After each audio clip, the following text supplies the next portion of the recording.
Estamos aquí con Hugo Eric Flores, que es el titular de Encuentro Social. Dígame, Hugo, ¿cuántos evangélicos hay en México? Bueno, pues primero muchas gracias por la oportunidad y claro, háblame de tú, por favor. Gracias.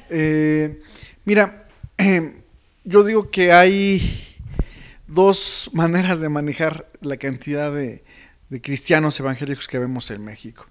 Las que dicen las cifras oficiales, con un censo bastante mal diseñado, ¿no? Donde ponen a denominaciones evangélicas en distintos apartados, no saben hacer preguntas correctas con respecto al censo.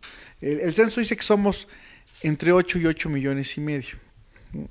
Pero lo cierto es que el crecimiento de la iglesia evangélica en nuestro país es un crecimiento exponencial, ¿eh? Yo digo, y la verdad es que a mí me toca, pues por esta función, estar por todo el país. Yo considero que no debe haber menos de 15 millones de evangélicos en nuestro país. Si somos 120 millones de mexicanos, me parece que es una cifra bastante conservadora, ¿no? Hay gente que dice que somos más. Yo creo que por lo menos somos el doble de lo que las cifras oficiales hoy comentan. Dicen, ¿y cuántos de ellos pertenecen al PS? Mira, nosotros no somos un partido, porque además la ley en México no lo permite, no somos un partido de carácter religioso. En este partido vemos muchos cristianos, lo fundamos cristianos. Sí. Los valores de nuestro partido provienen absolutamente de las Sagradas Escrituras. Habrá gente que podrá entender esto, no entender. Yo seguido me llevo críticas por esto, pero pues solamente hace falta entender que la ley surge justamente por un tema de ética y de moral, y que bueno, pues hoy es una ley pública, ¿no? Pues igual nosotros decíamos, somos una organización política que teniendo valores y principios basados en la Biblia, pues ahí encontramos la gran inspiración y el origen de nuestro pensamiento político. Yo creo que hay muchos cristianos en el PES, por lo menos de nuestra organización, el 80% de los dirigentes somos cristianos. Yo creo que el 90% de nuestra militancia, que es más de medio millón, ¿no? Los partidos políticos tenemos el derecho de afiliar gente, pues vamos a ser un 90% de este medio millón cristianos evangélicos. Tú dijiste, sin Dios en la política somos insensibles. ¿Es importante que Dios esté en la política? Mira, nosotros creemos que en nuestro país, desafortunadamente, se confundió lo que era vivir un estado laico con vivir en un estado jacobino, ¿no? El jacobino es aquel estado ateo, ¿no? Que niega la existencia y que piensa que porque algunos en el ejercicio de nuestros derechos políticos y de nuestra libertad de expresión hacemos expresiones como la que yo hice en la Cámara de Diputados, en el primer discurso de nuestro partido, piensan que estamos violando el Estado laico. Nosotros creemos que esto no es cierto. El Estado laico es la separación de funciones entre el Estado y las iglesias, y lo tenemos muy, muy claro. Pero ha llegado a tantos en este país que organizaciones de carácter religioso no participan en la vida social de este país, pero de manera real sí participamos, ¿no? Hay decenas de orfanatos, de centros de retiro operados por cristianos, centros para combatir adicciones. Estamos en la parte social. No reconocer esta realidad es absolutamente absurdo, ¿no? Hoy nosotros creemos que hay muchas funciones que el Estado, el gobierno mexicano debería desempeñar. Debería de apoyar a otras organizaciones que por la propia naturaleza pueden ser más afines, ¿no? Hoy tenemos miles y miles de niños mexicanos en orfanatos del DIF, ¿no? En orfanatos públicos, abandonados básicamente a su suerte, ¿no? Cuando el Estado mexicano podría estar apoyando organizaciones que sí tengan la vocación de ayudar a los niños, de encontrarle una familia. Y no queremos romper ese estado jacobino, porque eso no es estado laico, ¿no? Él piensa que sacando de toda actividad a cualquier iglesia, con eso se está respetando el estado laico. Ahora, lo más grave es que se ha venido creando una moral pública en nuestro país muy triste. Nosotros siquiera tenemos a quien darle cuentas, ¿no? Hay instituciones a las que le deberíamos dar cuentas, pero de entrada en nuestra vida personal, nosotros tenemos algo sobre nosotros. Y ese es Dios. Y es por lo que nosotros buscamos darle cuentas, dar buen testimonio, como decimos los cristianos. Hay una cosa distinta que nos obliga a no ser como la mayoría de los políticos, ¿no? Yo encontré un discurso de un constituyente que cuando se estaba debatiendo en el constituyente del 16, 17 en nuestro país, hace más de un siglo, hablaba de que había que sacar a Dios de la vida política. Y a mí me parece que fue un gran error. Haber sacado a Dios de la vida pública de nuestro país nos ha llevado a tener gente que no tiene moral, que no tiene ética, gobiernos insensibles a la necesidad real de la gente, de las personas. Y yo creo que ha llegado el momento de dar un paso atrás y de que aquellos que profesamos tener una fe, que no nos dé vergüenza decir quiénes somos y que no nos dé vergüenza pensar que nuestro país puede cambiar si empezamos a regirnos con una ética distinta, ¿no? Hay mucha crítica si debe ser la ética judío-cristiana y nosotros decimos que sí, porque es con la que nos hemos creado. Eso le dio vida al mundo occidental, ¿no? Que es lo mejor que es lo mejor que además que tiene este mundo y es de carácter universal. Entonces, pues nosotros en lugar de retraernos, vamos a seguir diciendo que fue un error convertirnos en un estado ateo que niega la existencia de Dios y que debemos de ser, desde luego, si hay personas ateos, está muy bien, pero si hay personas creyentes, que no nos dé pena decir quiénes somos y qué pensamos. Pasando un poco más al tema específicamente de Israel, ¿no? Que el Partido Encuentro Social ha tenido una postura abiertamente pro-Israel. Recientemente el gobierno de Estados Unidos reconoció o dijo que reconocería a Jerusalén como capital de Israel. ¿El Partido Encuentro Social tiene algún plan en este sentido en caso de llegar al poder de avanzar esta agenda? Sí, claro. A ver, primero, nosotros somos el primer partido en este país, ojalá suenan más. Es una convocatoria de otros partidos. Nosotros sí decimos ser abiertamente pro-Israel y lo vamos a seguir sosteniendo. Desde luego que tiene que ver un poco con nuestras creencias religiosas, pero también tiene que ver con la historia política. Bueno, pues Jerusalén es la ciudad de David y entonces Jerusalén debe ser la capital de Israel. Así debería ser reconocida por el conjunto de naciones, ¿no? Mi hija, esa que sí es dueña de la mitad de mi corazón, se llama Jericó. Y pues muchos dirán, no tiene nombre de niña, no tiene nombre de mujer, pero tiene un simbolismo muy especial para nosotros. El nacimiento de mi hija, para su mamá y para mí, hizo que se nos cayeran un montón de murallas, ¿no? Y por eso es que decidimos ponerle Jericó. Llevé a Jericó, a Israel, y no pudimos entrar a Jericó. ¿Por qué? Pues porque es una zona ocupada. Desafortunadamente tuvimos que ver Jericó solamente en los anuncios de la carretera y desde luego que nos subimos a un monte y apreciamos todo Jericó. A ver, hay demasiados antecedentes históricos, bíblicos, de quién era esa tierra, cómo es que se fue conquistando. Por eso que vamos a seguir diciendo abiertamente, claro que nosotros somos pro Israel y claro que nosotros vamos a promover en su momento como partido político el reconocimiento de Jerusalén como la capital política de Israel, porque eso es lo que debería de ser la ciudad de David. ¿Qué opina Morena al respecto? ¿Tienen su misma idea en cuanto al amor a Israel? Mire, tengo que ser muy sincero, hemos hablado poco del tema, pero el tema está en la mesa. El tema está en la mesa y yo no tengo la menor duda de que habrá un cogobierno y de que seguramente muchas de las ideas políticas que nosotros tenemos podrán ser llevadas también a la arena pública de nuestro país, ¿no? Seguramente mucha gente pensará que es bueno, mucha gente pensará que es malo. Nosotros sabemos que para nuestro país eso sería una gran bendición espiritual y desde luego que vamos a tratar de convencer a quien es el presidente, a quien será el próximo presidente de nuestro país, porque él no solamente es candidato en Morena, o no solamente es candidato del Partido del Trabajo, también es candidato de Encuentro Social y desde luego que vamos a intentar influir en su política en materia internacional y esta es nuestra postura, ¿no? Vamos a ver qué pasa en el futuro. ¿Pero no han hablado del tema con ellos?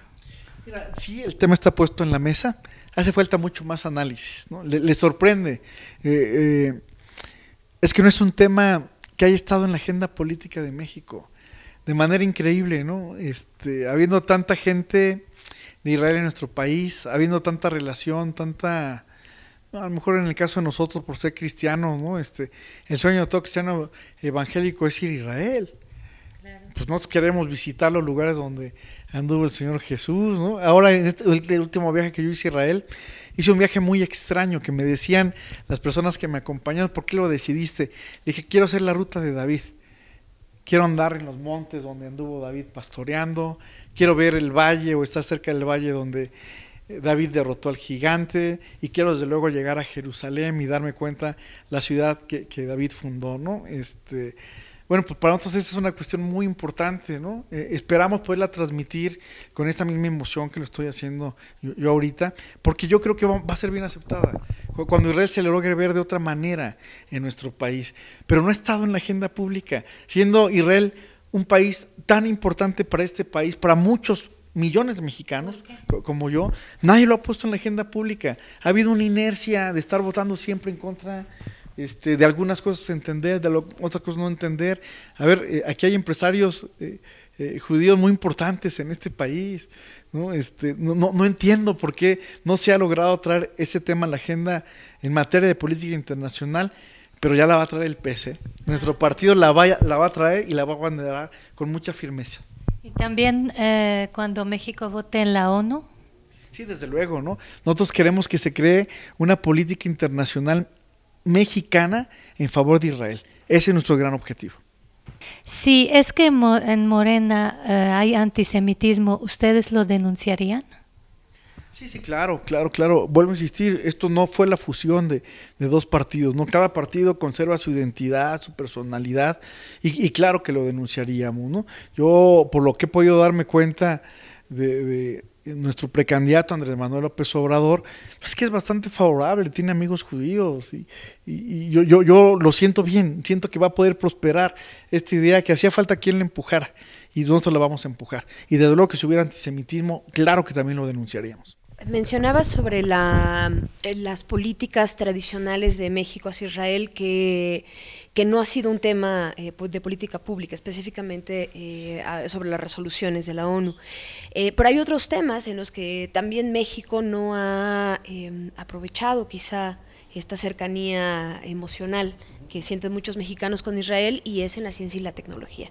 ¿Ustedes tienen algún plan de trabajo, alguna propuesta para hacer crecer las relaciones y aprovechar el enorme potencial tecnológico que Israel ofrece, ya que es una potencia en estos temas?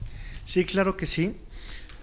Por cierto, si las cosas nos salen bien, el próximo gobernador de Morelos va a ser un miembro de nuestro partido. Ya es el candidato de la coalición, una coalición en el estado de Morelos muy poderosa, y platicábamos la semana pasada de empezar a traer expertos en Israel para combatir el crimen en el estado de Morelos, ¿no? Finalmente el estado de Morelos es un estado muy asediado, muy golpeado por el crimen organizado, ¿no? Y ya nos estábamos imaginando, en Morelos hay un C5, bastante mal equipado, ya nos estábamos todos imaginando cómo le íbamos a hacer, ¿no? Y además tenemos amigos en Israel y desde luego también aquí en México, que ya estamos pidiendo un plan, ¿no? Porque queremos presentarlo a la sociedad y sentimos que va a ser muy, muy benéfico para el estado de Morelos. Pero además todo este tema de tecnología, pues yo quisiera que nos fuéramos más allá, ¿no? El tema, por ejemplo, en campo, ¿no? Nuestro precandidato anda anunciando una inversión sin precedentes al campo mexicano, y lo he escuchado en varias ocasiones. En una de estas ocasiones, platicando con él, yo le decía, deberíamos voltear a Israel, dijo, porque es increíble lo que allá pasa, ¿no? Es un país pequeño, ¿no? Y bueno, pues aprovechando las pocas riquezas naturales que tienen, pues son absolutamente increíbles en muchísimas cosas, ¿no? Y por ejemplo, yo creo que en materia de agricultura, ¿no? Eso tendría que ser también una realidad, ¿no? Y en otra parte, digamos, más comercial, hoy que México está batallando con el presidente de los Estados Unidos en el tema del Tratado de Libre Comercio, yo creo que nosotros tendríamos que buscar ya otros aliados potenciales, ¿no? Muy fuertes, ¿no? Tuve una plática con el gobernador de Samaria, pues hace unos meses, y yo sé que hay un bloqueo de muchos productos de allá para Europa, ¿no? Y bueno, me parece que México tendría que ir construyendo una política comercial con Israel que abarcara muchas más cosas, carajo, ¿no? Platicábamos hasta de los productos de Samaria y todo eso se consume aquí en México, ¿no? Y lo que México también podría mandar, hay que fortalecer los lazos comerciales con Israel. Yo creo que, en mi punto de vista, le iría mejor a México que a Israel, la verdad, hay que decirlo, ¿no? Pero pues somos mexicanos, no es que queramos que nos vaya mejor a nosotros, pero habrá una gran oportunidad de crecimiento, ¿no? Entonces, la parte tecnológica, la parte de agricultura y, en fin, una política pública en materia comercial sería extraordinaria, ¿no? Y me parece que Israel debería ser uno de los principales aliados de México. ¿Cuál es su recuerdo de Israel el más importante? ¿Qué es lo que dice, wow, eso sí me impactó? Híjole, es que hay tantas cosas, decir una cosa es muy poquito, ¿no? Yo lo digo como cristiano, ver bautizar a mis hijos en el río Jordán, pues digo, pues sí, claro, se acaban de bautizar mis hijitos ahí en Yardenita, entonces bueno, pues esa es una cosa que cualquier cristiano quisiera tener, ¿no? Yo le doy gracias a Dios porque tuve esa oportunidad. Nosotros no nos bautizamos acá en el bautisterio de nuestra iglesia, es distinto, ¿no? Pero bueno, ellos tuvieron esa oportunidad, entonces es un tema de un gran significado espiritual, familiar, por eso es que tengo que mencionarlo en primer lugar, pero hay muchísimas cosas, ¿no? Navegar en el mar de Galilea, pues para los que somos cristianos, pues andar nosotros en lanchita, no pudimos caminar, ¿no? Por el mar de Galilea, pero pues es una cosa que a nosotros nos gusta mucho, ¿no? Hay un pasaje en la Biblia, en Deuteronomio, que a mí me gusta mucho, de las maldiciones y de las maldiciones y las bendiciones, y poder ver Gerizim de un lado y otro. Bueno, pues esas son cosas que pues, el monte Gerizim, ¿no? Sí. Pues son cosas que se quedan aquí en la cabeza, ¿no? Y bueno, pues ya de Jerusalén no hablemos, ¿no? Me levanté todos los días que estuve en Jerusalén, me levanté muy temprano antes de que saliera el sol, porque me iba a orar al Muro de los Lamentos, ¿no? Entonces, bueno, conocido como el Muro de los Lamentos, pues tiene un gran significado, ¿no? Darme cuenta de la religiosidad que tiene la gente en Jerusalén, para mí es algo sorprendente, es otra cosa, ¿no? Nos encantan todos los símbolos hebreos, ¿no? El menorá, todo eso nos encanta a nosotros, ¿no? Entonces hay tantas cosas que podría decir, ¿no? Y yo creo que la última que te comento, me gusta mucho la estatua de David, y realmente no es que tenga mucho, ¿no? Pero bueno, esa estatua David podría estar en Jerusalén, esa estatua David podría estar en su trono, ¿no? O podría estar pues con la cabeza del gigante bajo sus pies, ¿no? O podría estar en una actitud de rey. Y no, la estatua de David en Jerusalén es un rey tocando el arpa, ¿no? Nos parece que hoy el país, México, Israel y todo el mundo necesita personas que tengan paz espiritual. Por eso me encanta la estatua, que no muchas gentes dirán eso, que tendrá la estatua de David en Jerusalén. A mí me encanta porque es un rey que alababa a Dios y tenía paz espiritual. Necesitamos que nuestros líderes tengan paz espiritual para poder tomar buenas decisiones. ¿Cómo darles la paz espiritual? Está un poco difícil. Es muy complicado, ¿no? Es una actividad muy complicado. Pues tú lo sientes ahorita. Digo, perdón que me vaya a decirlo lo tengo que decir de esta manera tan clara. Yo creo que la única manera en que una persona puede tener paz espiritual es si tiene una relación personal con Dios. No hay otra manera, ¿no? Y aspiramos a que nuestros líderes, nuestros presidentes, nuestros primeros ministros, los ministros del gabinete, puedan tener una relación con Dios, porque eso es lo único que puede dar paz. Pero también lo necesita un maestro y un campesino y un empresario es un tema de relación personal, y no me cabe la menor duda que David tenía una profunda relación personal con Dios para poder escribir lo que escribió, y seguramente para haber sido el rey tan bueno que fue, que después de miles y miles de años se sigue honrando su memoria, ¿no? Entonces, por eso es que nosotros sí creemos que la única manera de tener paz espiritual es cuando uno tiene una relación personal con Dios. Y dime, ¿has tenido en Israel contacto con gente, con políticos, con autoridades? Sí, claro. Me he reunido con el gobernador de Samaria, con el de Tiberias, ¿no? Y también vi al presidente de la República, ¿no? Entonces sí tenemos contacto con ellos, sí saben ellos cuál es la posición que tiene nuestro partido con respecto a Israel, ¿no? También tenemos relación con rabinos, ¿no? Toda esa parte que es fácil distinguir. Hay un gobierno civil, pero también hay un gobierno religioso, y sí se pueden confluir.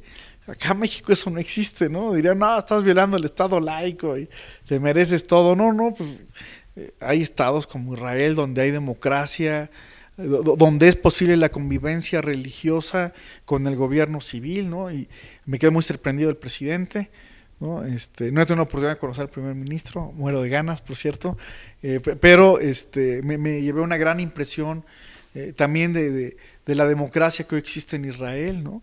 Que es clara, que es contundente, ¿no?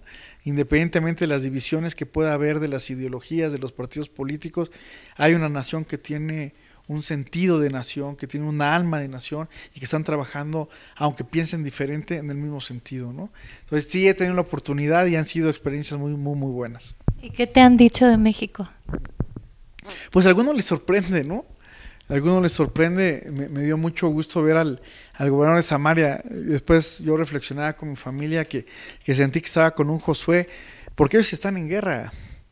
La posición de ese gobernador es muy complicada, es completamente distinta, ¿no? Me llevó pues a un monte, ¿no? Donde pues se ve Tel Aviv, ¿no? Y dice, oye, esta es la franja a las que nos quieren orillar, ¿no? ¿Cómo ves? Y entonces poder hablar de ese tema, pero viéndolo, ¿no? Porque además lo conocemos, pero viéndolo, se llamaba Josué, por cierto. Josué. Ajá, se llamaba Josué. Qué coincidencia, ¿verdad? Qué coincidencia, ¿no? Platiqué también con el gobernador de Tiberias, ¿no? Digamos que ahí el tema de Tiberias es distinto, es más turístico, es más de inversión, ¿no? Hubo, pues digamos, alguna identificación muy rápida con él, porque él estudió en Estados Unidos, igual que yo, entonces pues fue fácil la comunicación, ¿no? Como que fue otra región completamente distinta, y lo pudimos observar claramente. Hablabas sobre que Israel es un país que tiene un sentido de nación, un alma de nación, y muchos políticos, honestamente o no, coincidirán en que a México uno de los grandes problemas que tiene es la descomposición del tejido social, ¿no? ¿Tú dónde crees que está ese sentido de nación, o hacia dónde hay que buscar ese sentido o esa alma de la nación mexicana, por supuesto teniendo en mente el caso de Israel?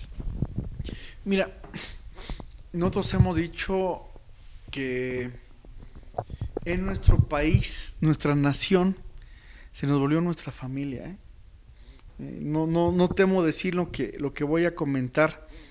Yo le debo muy poco al gobierno y le debo mucho a mis papás.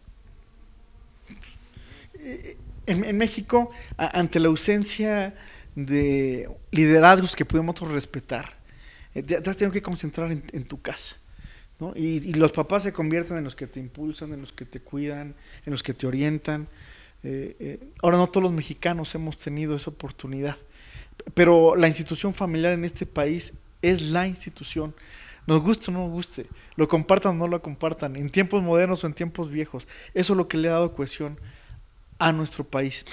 Y por eso es que nosotros hablamos mucho, no de tener programas asistencialistas con respecto a la familia, sino cómo vamos a hacer para fortalecer a la institución familiar. Creemos que esa es la institución más importante que puede recomponer el tejido social. También de las cosas que de repente se malentienden. Nuestro precandidato hace no mucho acaba de declarar en un lugar donde muchos de los muchachos se dedican a ser sicarios o a sembrar droga porque no tienen oportunidad de vida. Estoy hablando de una región del estado de Guerrero. Él dijo una frase: hay que becar a estos jóvenes para que no se dediquen y se regresen a la escuela. Él dice: becarios sí, sicarios no. Después lo entrevistan y él hablaba de dar una amnistía a esa gente que se tiene que dedicar a esta actividad. No estaba hablando de los grandes capos, ya todo el mundo dijo: ay, los grandes capos los va a amnistiar. No, estaba hablando de la gente humilde, de la gente que no tiene oportunidad, que son carne de cañón del crimen organizado. A esos son los que hay que amnistiar, ¿no? A esa gente que se ha tenido que dedicar desafortunadamente a esta actividad. Después yo platicando con él le decía, y también a los papás, porque los muchachos tienen que volver a estar sujetos a una autoridad, tienen que estar otra vez sentirse orgullosos de respetar a su mamá, de hacerle caso a su papá, porque esa fue la gran riqueza de esta nación. Y todavía existe en muchos lados, ¿no? Yo creo que vamos a poder sacar a muchos jóvenes de las drogas y de ser carne de cañón del crimen organizado si les damos educación, pero si les devolvemos a su familia. Eso nos interesaría mucho.